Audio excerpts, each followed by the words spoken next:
Welcome back. So let's talk about everybody's favorite tank, the Tiger 2H. So the Tiger 2H for a long time now has been the top dog in Enlisted.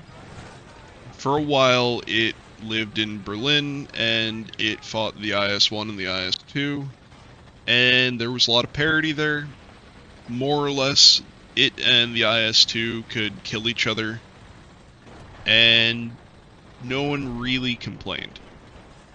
But following the merge, the Tiger 2H, and the Tiger 2P, for that matter, started to fight everybody. And for a lot of people that was a big problem. And it mostly comes down to the turret face having 185 mils of armor. There's a reason why you often see people bitching and moaning about the Tiger 2H and not the Tiger 2P. I mean, normally they'll just say the Tiger 2, but I think we all know what they mean.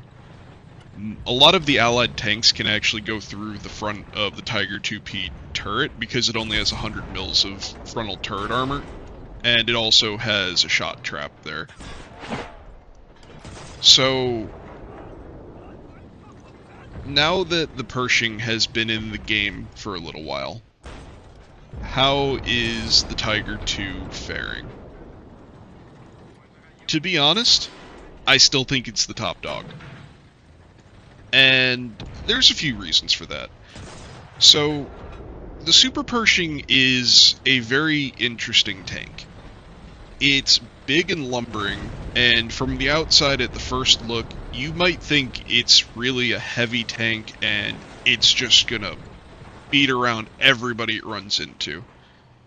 But appearances can often be deceiving, and I think there's a big case of that with the Pershing.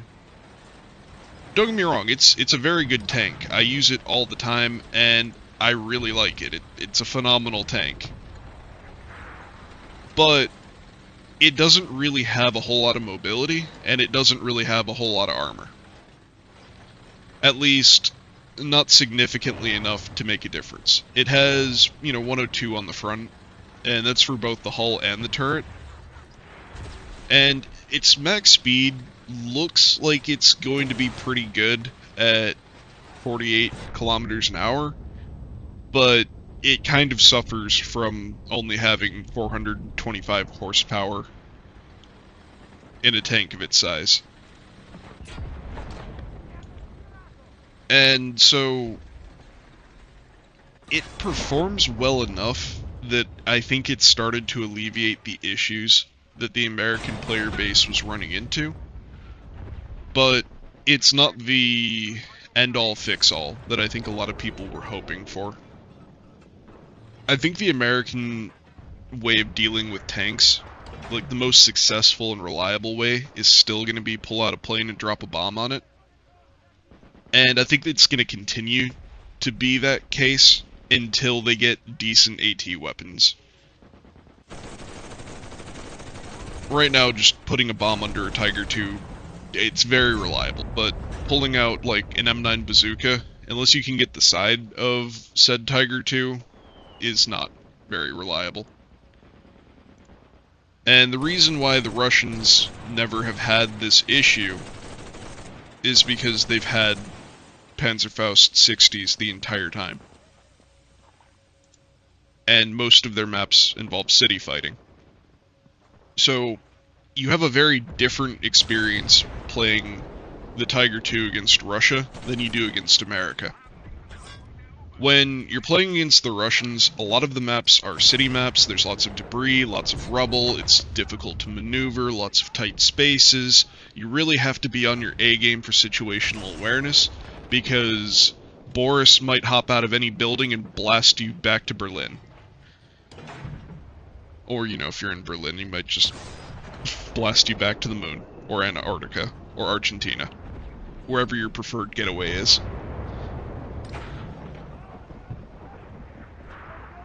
That being said, as far as tank-on-tank engagements against the Soviets, it's honestly a similar experience to fighting the Pershing. So, the Russians, I think, stand a little bit better than the Pershing does, because the IS-2, I think, can be more reliable and more competitive at killing the Tiger II.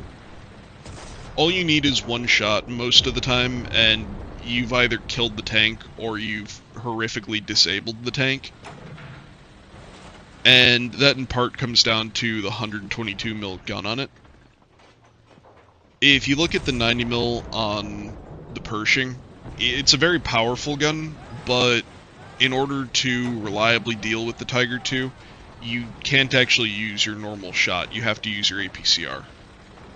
And solid shot is always inherently weaker, at least until we get into modern rounds, than rounds with an explosive filler. So ideally what you would want is something like APCBC or APHE that you can put through the front of the turret, have it detonate in the turret, and blow up the ammo or kill the whole turret crew or whatever, right? Because with a solid shot, you're relying on the shot itself going through people, or you're hoping that it spalls enough that splinters take out Hans and whoever else is hiding in there. And because of that, if you play against the Allies in Normandy, you can at times feel invulnerable. You can at times feel like you're this invincible Goliath. And I think it is pretty misleading. Like, as a tank player in Enlisted, you're always one little event away from death. Your tankiness is just, it's like a sheet of paper, right? It's such a thin barrier that anything that falls short of it can't do anything to you, but then anything that can surpass that, if the enemy is skilled, they'll just instantly kill you. And American CAS is that well equipped, that reliable, that available, and played that much, that if you run into a team that they've got it put together, it doesn't matter what vehicle you bring out, you're not going to see the front. I think the problem therein lies that for as many teams that you run into that are flying nothing but high BR planes that are loaded up with every ordnance you can imagine, you also run into just as many American teams that have somebody flying around in the Seagull or whatever it's called, the little float plane. And yes, in theory, you can take out a Tiger II with one of those if you're accurate, but reliably what it means is that they have no air support, and when an American team has no air support, then they can't deal with the thing. So, that's to say, if you asked me today what is the state of the Tiger II, I would say the state is fantastic. Yes, it has gained a potential predator, but the problem with facing the Pershing right now is that the Pershing player needs to have APCR loaded, he needs to know where the Tiger II is, and he needs to get the first shot off, and he needs that shot to connect at the right spot on the tank. The Tiger II player can go into the very same engagement with the Pershing, and the Tiger II player, all he has to do is shoot first, and it really doesn't matter where he hits, because his shot has explosive filler. Like, yes, it matters where you hit. If you just shoot the guy in the track, it doesn't matter. But because you have so much more survivability in your Tiger IIH, you can feasibly survive an encounter with a Pershing, whereas it doesn't matter if you shoot it in the turret or in the hull, there's a good chance that if you shoot the Pershing first, you've won the engagement. The reason why this isn't as much of an issue with the Russians, like we alluded to before, is because the man-portable AT weapons are so good for the Russians that they can make up for that gap. If you run into an IS-2 in a Tiger II, usually what it comes down to is either A, if you shoot first, or B, if he misses his shot. Because the IS-2's reload is so long, you can shoot 2 to 3 times. depending on whether his loader's alive, what perks he has. You get the idea. In the time that it takes him to reload. So, the IS-2 also has crap armor. So, more often than not, you can also just shoot it wherever and kill it. As a Tiger 2H. So, you have a very similar experience to fighting the Pershing, except in some ways I think it's worse for, like, in some ways it's better, but in some ways I think it's worse for the IS-2, because the IS-2 is basically, you have one shot to kill that Tiger 2, if you don't do it, you're probably fucked. I mean, the Tiger 2 could be a monkey, he could miss, but even if he misses the first shot, he might get a second shot, he might get a third shot, so the reason why there's so much less of a gap with the Russians is because they're running around with Panzerfaust 60s on almost every infantry squad, and they have 220 mils of pen, and they don't have that pen fall off. So even if the Tiger 2 is all the way at the back of the map, as long as you can do your geometry and arc that shot in there, you can kill it. They can bring in planes just like the Americans can, although on average they're not as good at CAS, but they can do it, and they can bring in tanks that are arguably more capable of killing the Tiger 2 than the Americans, but they're just as vulnerable to the Tiger 2. The thing that sets them aside is that they actually have man-portable AT weapons that work. And so all of this is to say that America, if Darkflow genuinely wants to get America back in the game and wants people to start picking it up and playing it, what they need to do is not worry about putting in Pershings and Super Pershings. They need to give the Americans something that they can carry around with them that has more than 180 mils of pen.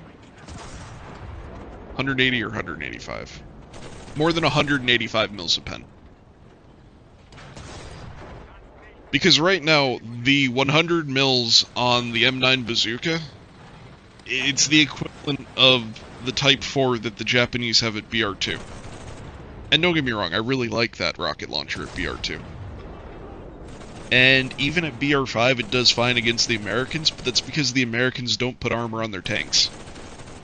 If I had to take that same rocket launcher against the Germans, or the Russians, I would not be a happy camper. So, all of this is to say that America right now is suffering. The Tiger 2H remains the most powerful ground vehicle in the game, and the thing is, there are options for American vehicles that can be brought in that are like prototype or post-war vehicles. So, in theory, you could get like a T-29 or you could get an M103. More practically, you could get a T-28 or a T-95. And that would actually be really interesting to see. Normally, I don't really like tank destroyers in this game, but, like, I think it's a side effect of which tank destroyers are in the game. I think assault guns, like the ISU and the SU-152, would actually be very powerful in this game. I think that the Jagd Panther has proven that if you take an assault gun and you give it armor, and you give it, or tank destroyer for that matter, and you give it armor and you give it a decent gun, it can be an extremely potent vehicle. I think the problem is most of the tank destroyers in the game are like infantry support tank destroyers, where they're very lightly armored. And so if the Americans got like a T-28, honestly, it might help. It's still really slow, it'd be vulnerable to getting bombed, but the armor on it's not bad, and the gun on it is very powerful. So, still, I think that the solution is definitely man-portable equipment. The problem is they're going to have to look at prototypes and things that came just after the end of the war. There are options there, though, and it's not like Darkflow's been afraid of putting prototypes in the game before. But the American player base has a problem right now. It doesn't feel like there's enough of them, And the ones that are there, it either feels like they're low skilled or they're poorly equipped.